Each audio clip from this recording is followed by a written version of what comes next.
First, the champs take on yet another challenger. The Heat beat the Nets by 30 3 weeks ago. LeBron James had 20 in that game. He's had at least that many in every game so far. Darren Williams and the Nets looking for a little revenge. Well, early in the game, looked like the first quarter, the Heat was giving the ball up and said, here you go, Nets, get off to a fast start, get some easy layups. Brooklyn had an early 11-0 lead. Mario Chalmers turns it over. It's Chris Humphries for the dunk. And again, they broke out and played like the Miami Heat do, turning defense into offense in the first half. Should say 11-0 run. Darren Williams to Gerald Wallace for the 16 after one. Wade blocked by Chris Humphries. Nets out on the break, and this was kind of the theme early on. Andre Blatch remaking himself in Brooklyn, filling in for the injured Brook Lopez. Well, love the hustle by Humphries. Good block. Get off and run. And then Wade gets going, and by going, I meant generally toward the rim. He did. With LeBron James having foul trouble, D. Wade had to take it upon himself to get this team started tonight. Wade had 16 at the half. Mike Miller with a swipe here. LeBron misses, then James the bump and the bucket. He's so strong with the ball in his hands. He had 10 at the half. Lead down to 7. Jerry Stackhouse. Uncle Stack to the rim. I still have some left. Strong move to the basket. 9 at the half. Brooklyn up by 9. 59-50. Williams to Gerald Wallace for the lay-in. And it was great that they started off in the third quarter. They just weren't able to sustain what they were doing. But here comes Wade. Well, Matt, D. Wade said, no more jump shots. I'm taking the ball to the basket. Joe Johnson, a little lackadaisical. I'm going to get me a steal. Let me get this crowd into the ball game. And we're tied at 73.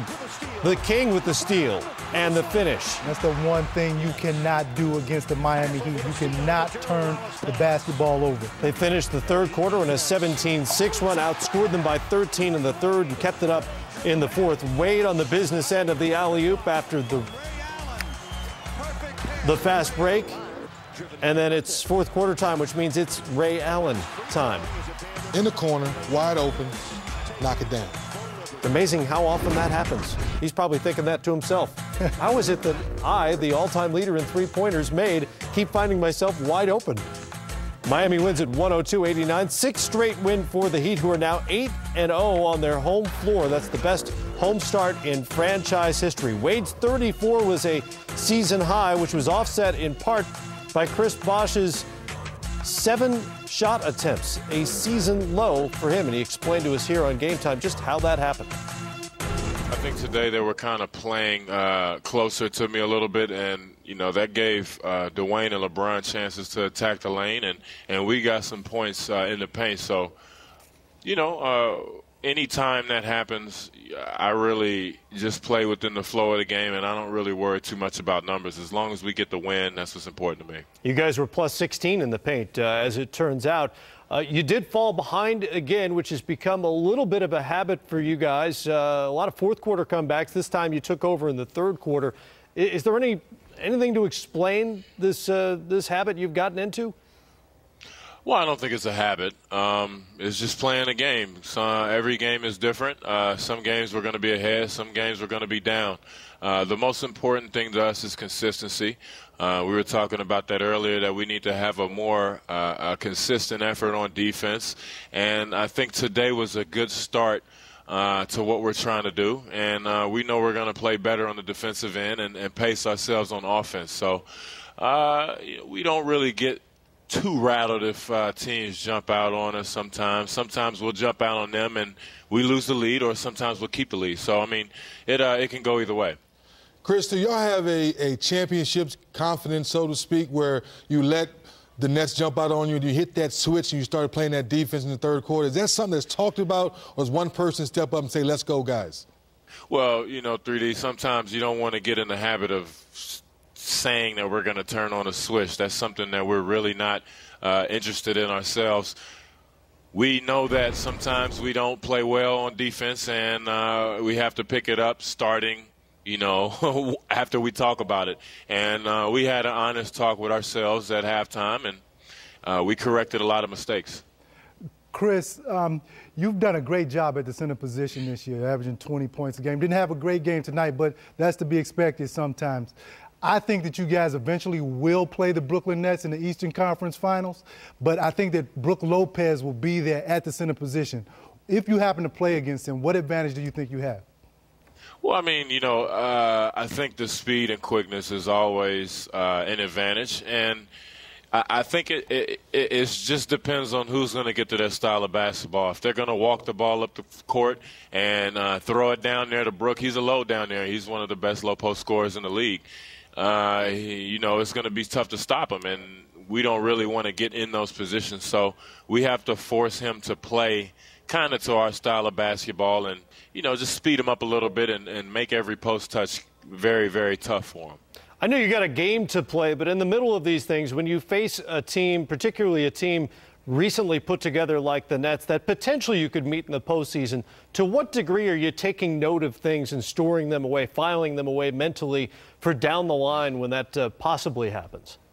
Well, I mean, first and foremost, you want to win the game. Sure. And you always want to compete. And that is always in the back of your mind when you're playing elite teams, the top 3 or 4 teams in each conference.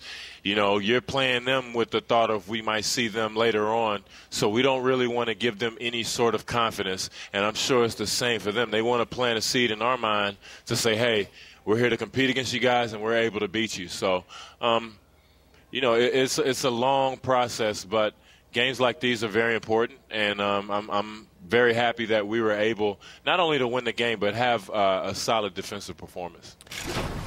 Chris Bosh, who was averaging 20 points a game on the season, just 8 points in this game. And for you kids at home, if you ever want to put together an NBA team, this is why you get yourself a big 3. You don't need all 3 guys to do this. Dwayne Wade, season high 34. How did he get himself going? Well, first of all, D. Wade, to me, he's finally healthy, having some pep back in his step. So when LeBron got in foul trouble, he said, okay, LeBron, I'm going to take over this ball game. I'm not going to shoot a lot of jump shots. So you saw him living in the paint. And when he did shoot a jump shot, it was a mid-range jump shot, off the bounce, out of rhythm. So D-Wade said, you know what, let's attack. And in the second half, they held the Nets to 19 points, that championship defense. They may not want to call it flipping the switch, but they sort of flipped the switch in this game. What changed once they did? Well, defensively, they got into it, and also the Brooklyn Nets really helped them out. The Brooklyn Nets shot a lot of jump shots as far as attacking the basket. First half, they had 24 points in the paint. Second half, they had 12 points in the paint, and I think that had a lot to do with Miami's defense. Obviously, no Brook Lopez in this game for the Nets, who have now lost twice to the Heat, but have missed a starter in each of those games. It was Gerald Wallace in the previous one.